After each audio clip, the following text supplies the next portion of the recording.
పులివెందల అతని నివాసానికి దాదాపు 7-8 కిలోమీటర్లు. ఆ కుటుంబాన్ని కనీసం స్థానిక ఎమ్మెల్యేగా, బాధ్యత కలిగినటువంటి ముఖ్యమంత్రిగా ఆ కుటుంబాన్ని కనీసం ఫోన్ లో కూడా పరామర్శించాలి. అతని సొంత జిల్లాలోనే డాక్టర్ అచ్చన్న అనే వ్యక్తిని, జిల్లా స్థాయి అధికారిని కిడ్నాప్ చేసి అతి కిరాతకంగా చంపి మాంసపు ముద్దల్ని పోస్ట్ మార్టం తర్వాత మాంసపు ముద్దల్ని ఆ కుటుంబానికి అప్పగిస్తే, జిల్లా స్థాయి దళిత అధికారిని చంపేస్తే అతి కిరాతకంగా కనీసం ఆ కుటుంబాన్ని పరామర్శించని నువ్వు డాక్టర్ సుధాకర్ గారు చేసిన తప్పేంటి?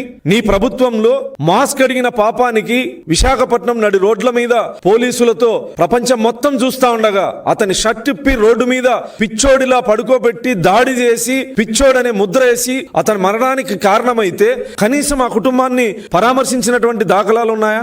ఇదే చీరాలలో కిరణ్ అనే దళితుడు మాస్క్ పెట్టుకోలేదని పోలీసులు కొట్టి చంపారు. పోలీసులు కొట్టి చంపితే కనీసం ఆ కుటుంబాన్ని పరామర్శించాలా? ఓం ప్రతాప్ అనే దళితుడు సోషల్ మీడియా వేదికగా మద్యం మాఫియాని ఎండగడితే మాట్లాడిన మరుసటి రోజు శవమై తేలాడు. ఇప్పటికీ మిస్టరీ ఆ మర్డర్. పరామర్శించావా ఏ రోజైనా? ఈ రోజు ఒక్కొక్కరి మీద 9 కేసులు ఉన్నాయి. ఇలాంటి కరుడుగట్టిన నేరస్తుల్ని పరామర్శించేకి వెళ్తూ జగన్మోహన్ రెడ్డి గారి యొక్క నిజ స్వరూపాన్ని, అతని మానసిక స్థితిని ఆంధ్రప్రదేశ్ ప్రజలు గమనించాలని చెప్పేసి ఈ సందర్భంగా తెలియజేస్తూ